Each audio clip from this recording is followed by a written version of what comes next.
Assalamualaikum warahmatullahi wabarakatuh.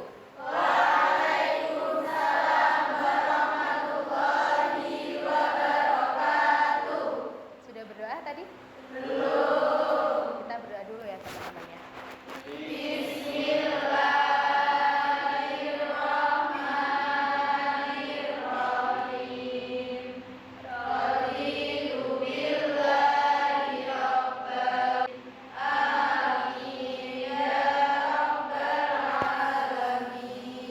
Membaca surat-surat pendek.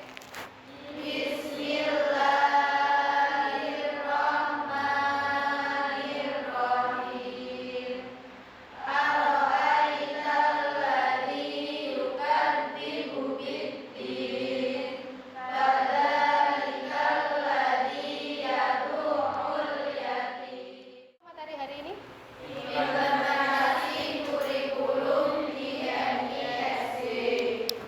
Ini adalah lanjutan dari materi-materi sebelumnya. Sebelumnya kita kan sudah membahas tentang pendekatan, membahas tentang organisasi kurikulum. Nah, goalnya dari desain, dari pendekatan pengembangan kurikulum yang telah kita bahas di pertemuan sebelumnya, ingin cek dulu kehadiran teman-teman. Nadia Rizkiani hadir? Nafik? Hafida? Melani? Oke. Berarti semuanya hadir teman-teman ya. Alhamdulillah tidak ada yang izin. Nah, berkaitan dengan implementasi kurikulum di MI maupun di SD teman-teman, ini ada beberapa perbedaan.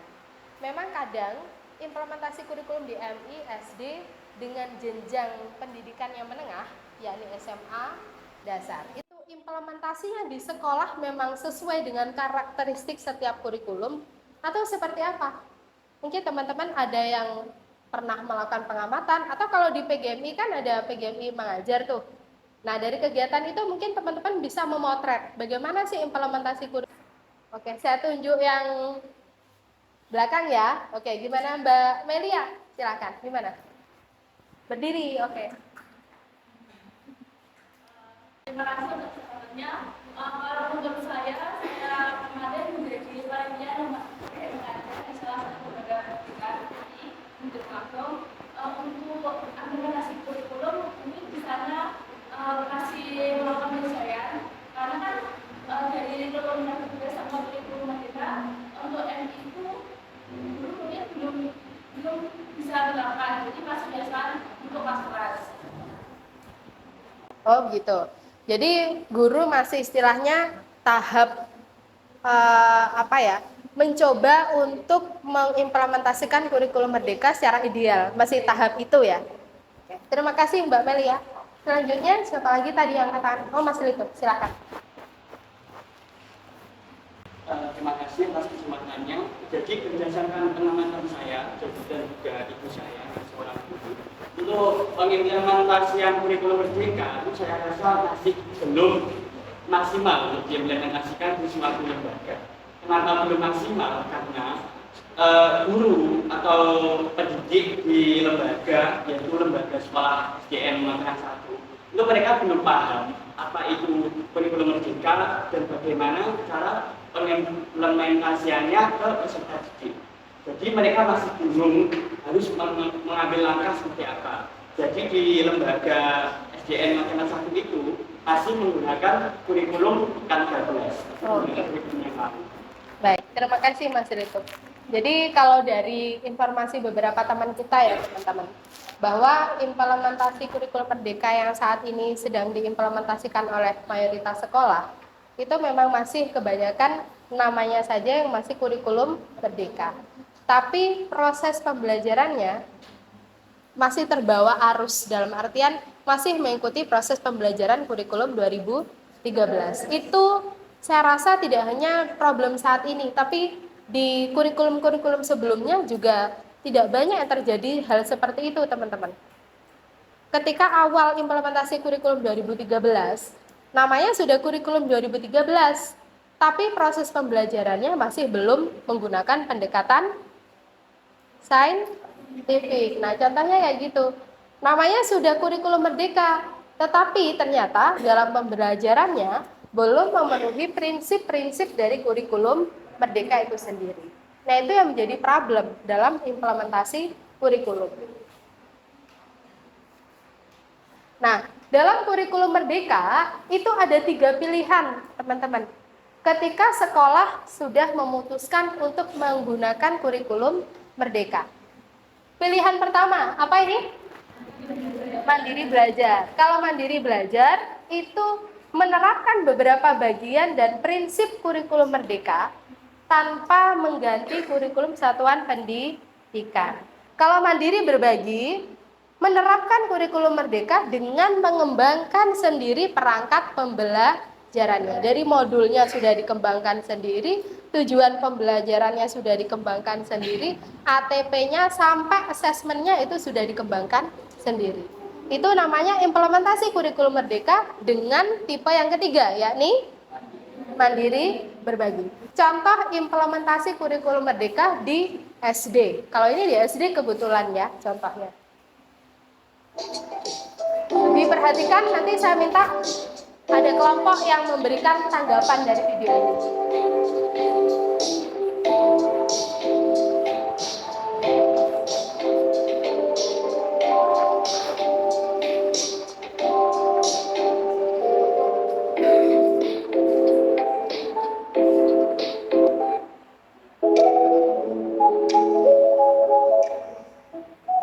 Kira-kira mereka membuat apa, teman-teman? Apa? Kerajinan. Kerajinan apa ya?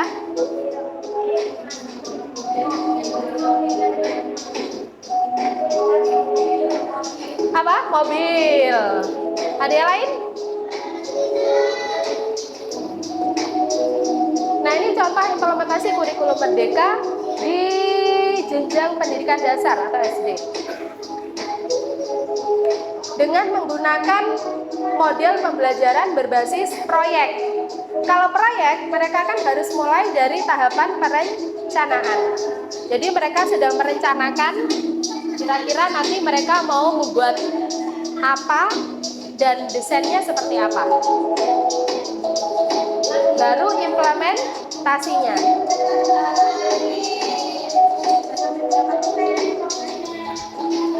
Ketika implementasi, guru harus mengawasi sudah berapa persen keberhasilan atau implementasi yang dilakukan peserta didik.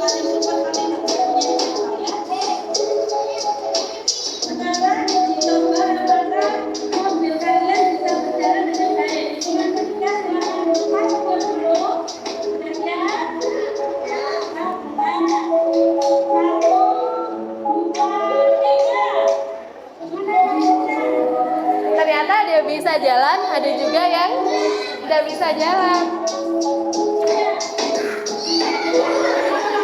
Baik, kira-kira kalau pembelajaran kita desain dengan model yang seperti itu, ada nggak peserta didik yang ngantuk, teman-teman? Nggak ada.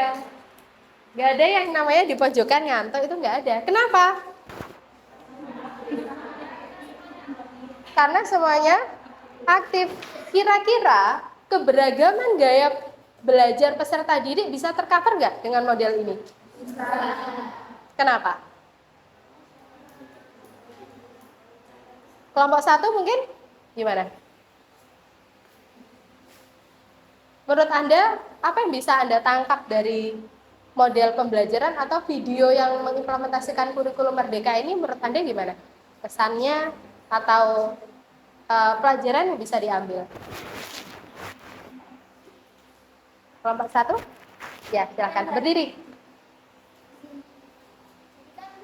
Kelompok itu ada majelis anak. Nah, di situ kan kegiatannya ada merencanakan, kemudian ketika langsung praktek membuat. Jadi ada anak yang mengetahuinya, oh aku tahu ini cara yang begini. Kemudian teman-temannya yang lain mungkin bisa membantu atau langsung mempraktekkan membuat dari kemampuan keterampilan namanya yang lain. Bagus, kita kasih tepuk jempol ya untuk kelompok 1. Tahu tepuk jempol? Tepuk jempol. Jempol. Jempol. Bagus. Oke. Bagus ya disampaikan kelompok 1. Kalau kita amati tadi dari diskusi kelompoknya, itu ada yang bertugas mencatat, ada yang bertugas untuk menyampaikan argumennya, dan itu pun di rolling. Setiap anggota kelompok harus menyampaikan argumennya. Kenapa teman-teman itu penting? Agar dalam satu kelompok itu bisa dipastikan semuanya bisa membuat alat transportasi. Kalau tiba-tiba guru memerintahkan peserta didik untuk membuat alat transportasi tanpa ada diskusi terlebih dahulu, apakah semuanya dipastikan bisa membuatnya? Tidak. Tapi kalau sudah berdiskusi, paling tidak peserta didik memiliki bayangan. Ada yang mungkin sudah membuat seperti yang disampaikan kelompok 1, yang sudah membuat atau yang pernah membuat, bisa sharing pengetahuan dengan teman satu kelompoknya. Itulah teman-teman kenapa dalam implementasi kurikulum merdeka itu banyak sangat menekankan implementasi atau penggunaan model pembelajaran PJBL atau PBL. Kalau PJBL apa? Project Based Learning. Kalau PBL Problem Based Learning. Nah, itulah teman-teman tentang contoh implementasi kurikulum merdeka di MI maupun SD. Nah, setelah ini saya ingin teman-teman membaca tentang implementasi atau hasil penelitian tentang implementasi kurikulum. Silakan teman-teman analisis problema yang biasanya muncul dari implementasi kurikulum. Maka hasil analisis teman-teman ini nanti akan sangat penting untuk pertemuan selanjutnya. Ini teman-teman ya, nanti silakan ditulis di sini untuk diskusi hasil diskusi kelompok. Baik teman-teman, itu tentang implementasi kurikulum merdeka. Ada pertanyaan? Belum? Belum. Jadi inti dari implementasi sebuah kurikulum, keberhasilan itu ujung tombaknya ada pada siapa teman-teman? Ada pada guru. Maka kita sebagai guru, sebagai calon pendidik, jangan bosan-bosan untuk belajar. Adanya perubahan kurikulum tidak boleh kita hindari teman-teman. Justru adanya perubahan kurikulum itu harus menuntut kita untuk semakin termotivasi dalam belajar. Karena sesungguhnya perubahan kurikulum yang ada itu ranahnya adalah untuk meningkatkan kualitas pendidikan yang ada di Indonesia. Baik, saya rasa itu pertemuan kita hari ini. Terima kasih banyak atas partisipasi dari teman-teman semuanya. Sebelumnya kita tutup dengan tepuk berirama ya, teman-teman ya. Tahu tepuk berirama? Coba, tepuk 1, tepuk 2, tepuk 3, tepuk 4. Nah, nggak kompak kan? Biar kompak, tepuk 4-nya gini. Plek, plek, plek, plek, gitu ya. Tepuk 4, kanan 2 kali, kiri 2 kali. Tepuk 4, tepuk 5. Nah, langsung bisa adaptasi, hebat. Tepuk 4 2 kali. Tepuk 5 3 kali. Tepuk tangan untuk kita semuanya. Terima kasih. Akhir kata, wabillahi taufiq wal hidayah. Semoga ilmunya bermanfaat. Wassalamualaikum warahmatullahi wabarakatuh. Waalaikumsalam warahmatullahi wabarakatuh.